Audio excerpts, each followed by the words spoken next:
representing the returning officer for this year's MUSA 2025 general elections.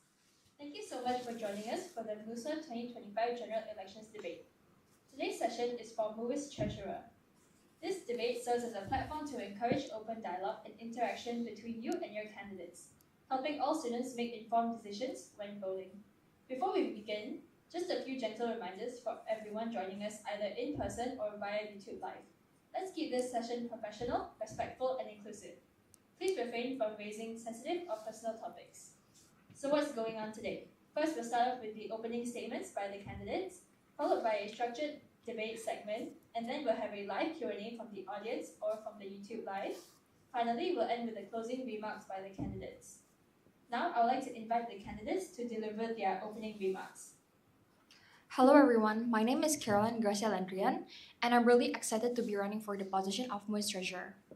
As a current MUISS Treasurer subcommittee member, I've had the privilege of seeing how much effort goes into creating events and initiatives that support and connect international students at Monash.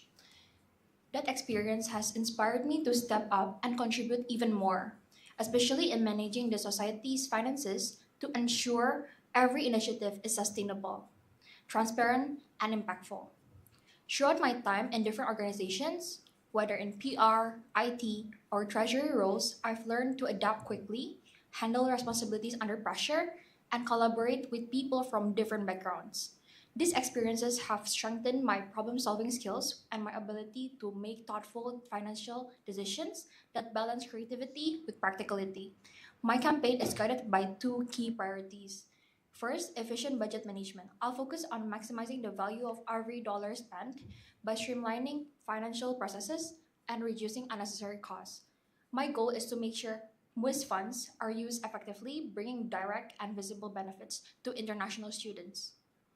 Second, student-centered investment. I'll prioritize funding for initiatives that directly improve the student international community experience, from academic support programs to cultural and social events that help us feel at home, even far from home. At the end of the day, I want MUISS's financial decisions to truly reflect the needs and voices of the students we serve. With responsibility, transparency, and care, I'll do my best to make every cent count. Thank you so much for listening, and I hope to earn your support as your next MUISS Treasurer. Thank you. Thank you, candidates. I would now like to hand over the session to our existing OBs for the structured debate. Okay, thank you, Caroline, for your opening statement. I really appreciate it. Let's start off with your manifesto first, yeah? So you did mention that you will be streamlining financial processes, and that's a great idea. Could you briefly explain how you will put this in practice? So any examples of a new system on how you will achieve this? So by streamlining financial processes, I mean making the way we handle MUISS finances more organized, efficient, and easier for everyone involved, from country reps to subcommittee members and even the CRO. In practice, that means setting up clear steps and timelines for budget proposals, reports, and reimbursements, so everyone knows exactly what to prepare and when. For example, having a fixed submission schedule for proposals or standard templates for post-event reports, like financial reports, can really reduce confusion. It also means that being provocative with communication, updating in departments or the country communities when their budgets are approved, following up quickly after events, and constantly checking with the Monash Finance if reimbursements takes too long. Okay, thank you. I want to know how you would evaluate if the MUISS events or the initiatives that we're going ahead with are sort of in a way created to make sure that the funds that we are spending are spent in the most effective way possible. So how would you make sure that they're impactful for the student benefit specifically? So since MUISS follows Monash's financial rules, and my focus wouldn't be changing the system, but actually working on it, around it, and efficiently. By staying organized, keeping communication open, and making the financial processes as smooth and stress-free as possible for everyone. Because MUISS is non-profit, we don't measure success in profits, we actually measure it in impact. like the social impact, and my main focus would be to evaluate whether funds are being used in ways that genuinely benefit international students. I would I'd use both quantitative and qualitative measures, attendance, feedback, and alignment. Since if we end a semester with a slight negative balance, that's actually quite fine as long as we had our funds created before visible value for our students. That's what responsible spending means in a student run and non-profit society like ours. Thank you. Okay, thank you. That's a good answer.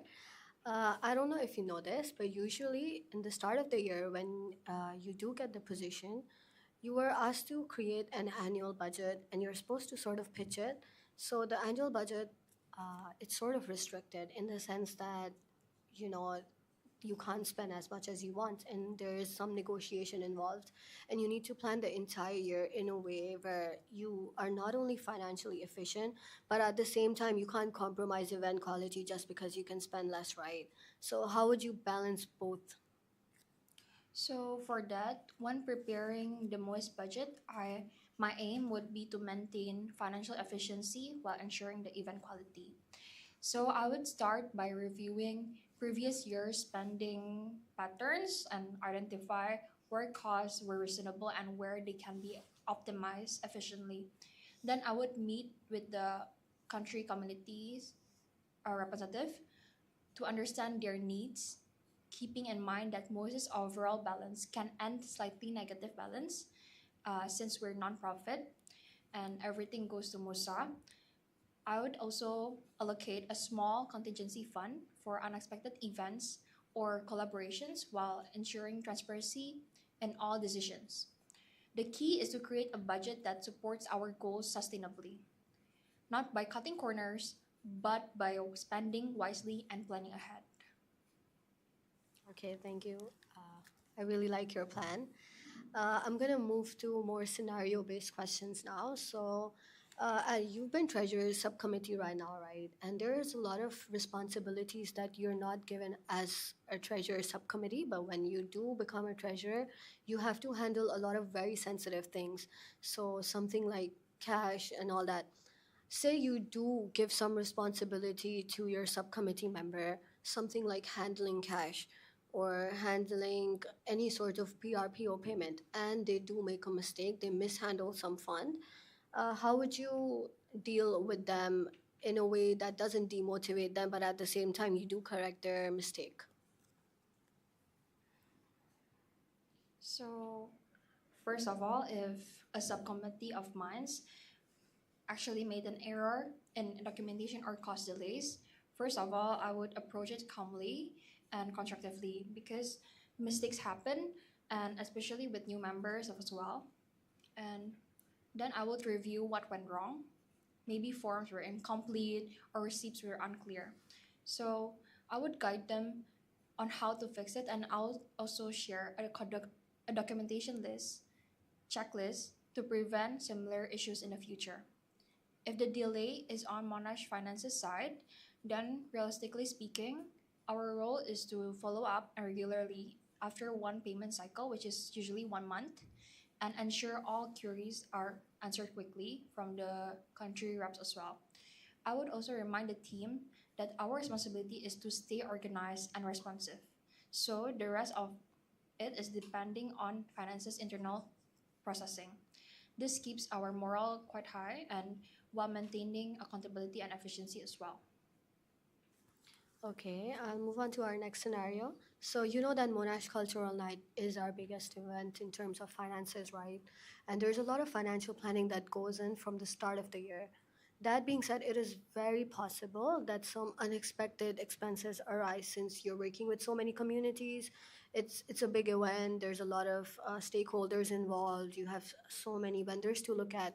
So say that you are in a situation where MCN is approaching. It's quite close, and some unexpected vendor payment has arisen where you have to pay 3,000 ringgit that was not initially accounted for, that you did not budget for. How would you go about it?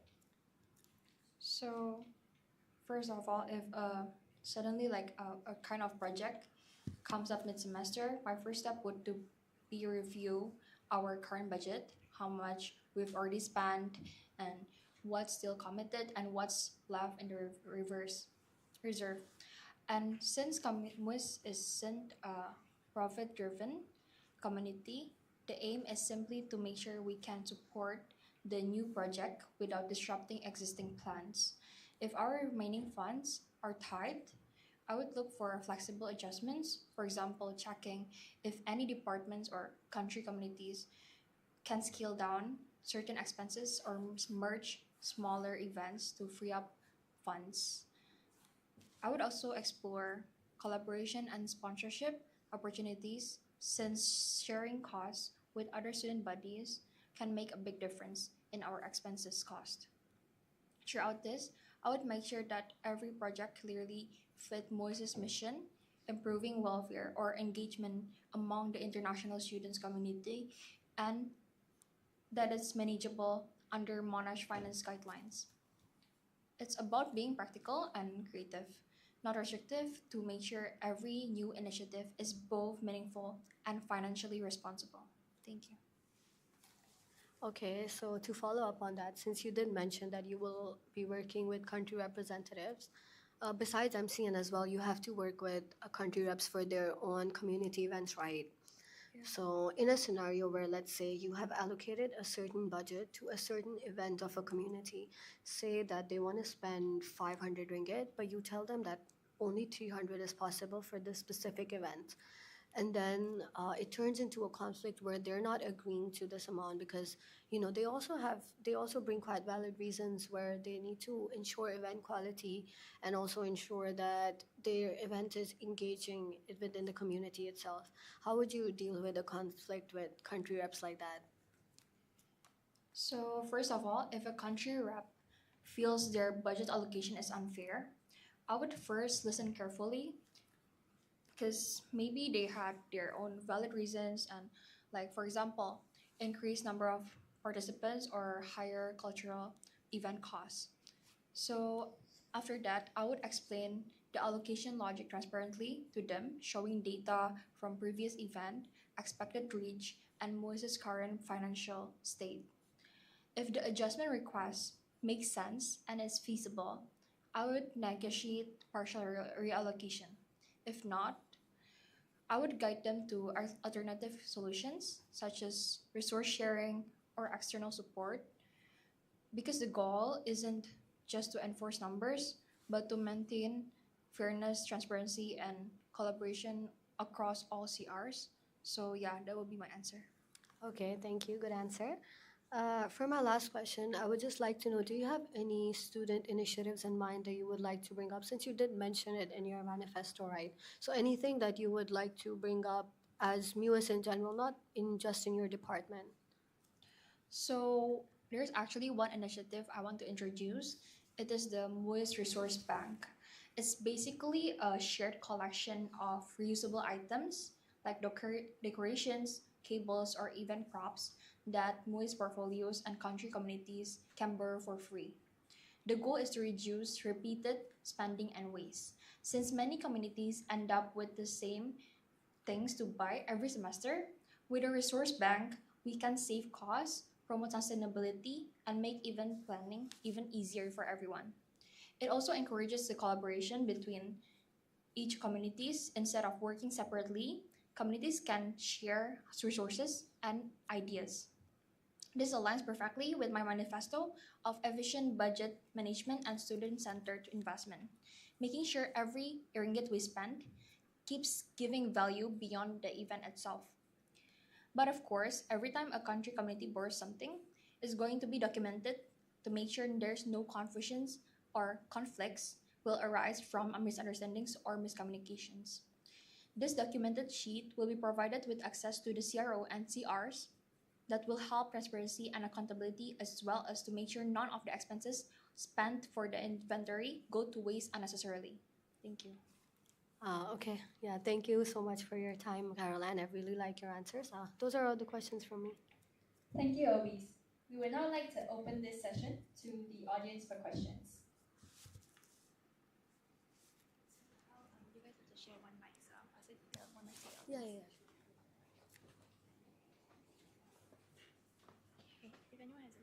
since you can pass the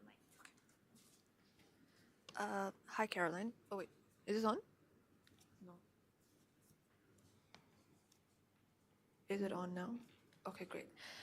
Wonderful answers. I really liked your answers. Very good. Very well done. Good luck. I just have one quick question. You mentioned earlier that you plan to allocate contingency funds for events that might come up unexpectedly.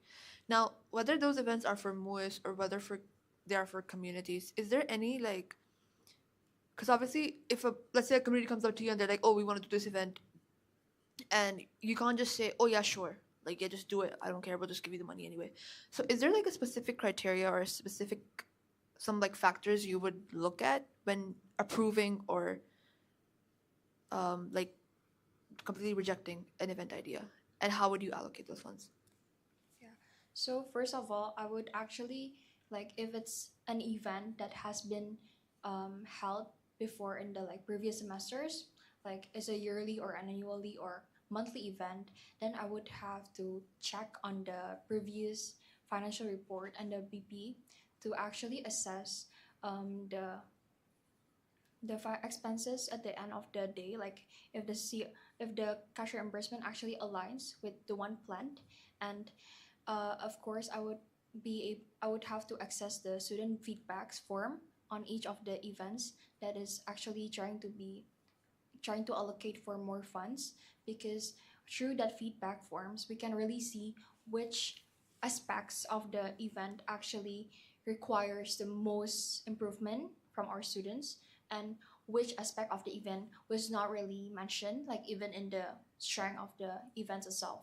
So I feel like if we allocate the funds that was for the unnecessarily aspect of the event to the one that we actually require to and it's necessary to put in, then I would think it's the best way to make sure that every events actually got fair allocation funds, in which we actually prioritize the Monash MUIS's vision also to foster international students community and to actually take care of our students' well-being as we serve them. Thank you. That's all for me. Are there any more questions from the floor? Okay, I'm going once, going twice. All right, thank you once again for your questions, and I would now like to invite the candidates to deliver their closing statements. Thank you so much for staying and listening through all the speeches today. Standing here as a candidate has been a really meaningful experience for me. It's reminded me why I wanted to get involved in MUISS in the first place, because it's more than just a student society. It is a support system, a space where international students can find belonging, friendship, and a voice. Throughout my time in Monash, I've met so many people who have inspired me with their stories, how they have adjusted to life here, faced challenges, and still managed to create a sense of home so far away. That's what I want to continue supporting, that feeling of community. No matter the results of this election, I'm genuinely very grateful for the opportunity to connect with more of you and to contribute to something bigger than myself. This experience has pushed me to grow, to listen better, to understand different perspectives, and to think what kind of leader I want to be. If I do get the chance to serve as MUISS Treasurer, I will do it with integrity, dedication, and genuine care for our international students community. And even if I don't, I will still be around, supporting MUISS in any way I can, because I truly believe in what this organization stands for. Once again, I'm Caroline Garcia Landrian, and I want to thank you for all your time, your support, and most importantly, your belief in what MUISS can achieve together. Thank you. Thank you once again to the candidates, office bearers, and audience members for your time and participation. We hope you found this session insightful and engaging. Before we end, here are some important key dates to remember. The voting period will be from the 13th to 17th October 2025, and the voting will take place via the official Monash e-voting platform, with more details shared soon. To stay updated, follow us on Instagram at musa.official page and catch the debates, which will be available on the MUSA YouTube channel. Thank you once again for being here, and have a great day ahead.